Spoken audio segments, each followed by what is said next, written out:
Halo Sobat Baku Hantam, hari ini kan membahas tentang Perang Korea lagi. Nah, sejarahnya pasca Perang Dunia Kedua, Korea yang dijajah negara Kimochi Jepang ini mendapat nasib serupa layaknya Jerman yang dibagi menjadi dua antara Sekutu Barat dan Uni Soviet. Ketika Amerika membentuk pemerintahan boneka di bawah Presiden Syngman-rhee untuk kawasan di selatan garis lintang 38 derajat, Uni Soviet membangun rejim komunis di bawah kepemimpinan Kim Il-sung di atasnya. Pada awal 1949, Kim Il-sung berusaha meyakinkan bapak Joseph Stalin untuk memulai invasi ke selatan. Namun, permintaan itu nggak kesampaian karena Stalin mengkhawatirkan adanya intervensi Amerika. Terlebih, serdadu Korea Utara saat itu belum terlatih dan tidak mempunyai peralatan atau perlengkapan perang yang memadai. Namun atas desakan Kim, Soviet akhirnya membantu pelatihan militer Korea Utara. Pada 1950, pasukan Korea Utara sudah lebih mumpuni ketimbang serdadu Korea Selatan. Keraguan Stalin waktu itu bukan tanpa alasan, Sebelum 1950-an, China masih tenggelam dalam perang saudara antara kaum nasionalis dan kaum komunis. Pasukan Amerika masih bercokol di Korea Selatan dan ilmuwan Soviet waktu itu belum berhasil mengembangkan bom nuklir layaknya punya Amerika. Ketika situasi tersebut mulai berubah, Stalin pun mulai merasa yakin, lalu memberi lampu hijau bagi invasi Korea Utara pada April 1950.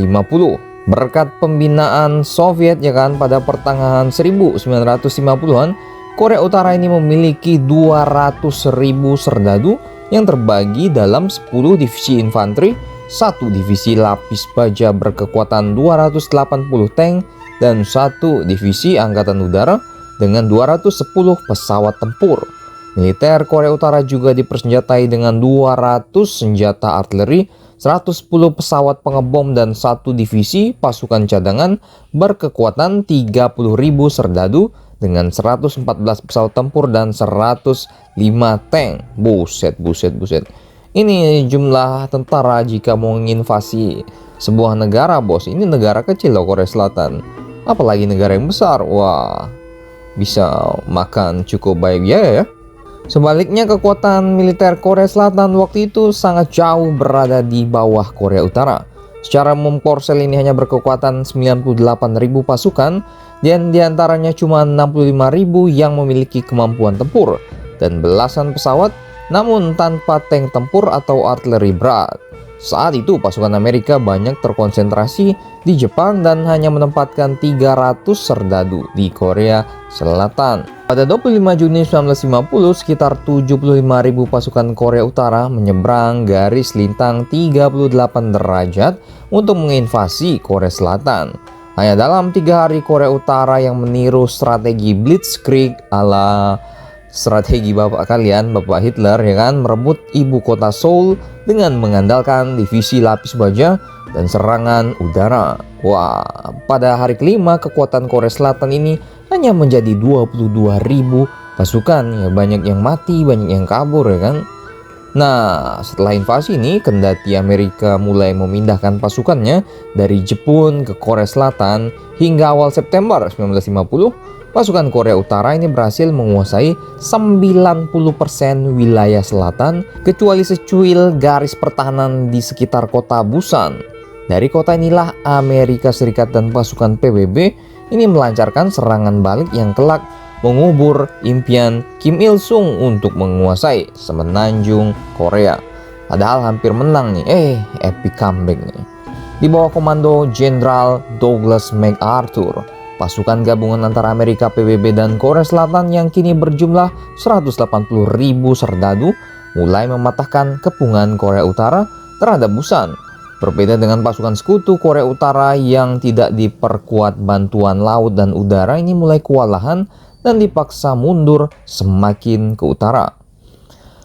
Pada 25 September, pasukan sekutu berhasil merebut kembali Seoul. Serangan udara dan artileri militer Amerika ini berhasil menghancurkan sebagian besar tank dan senjata artileri milik Korea Utara. Atas saran China, Kim menarik mundur pasukannya dari selatan. Dan jelang Oktober hanya tersisa 30.000 pasukan Korea Utara yang berhasil kembali ke utara.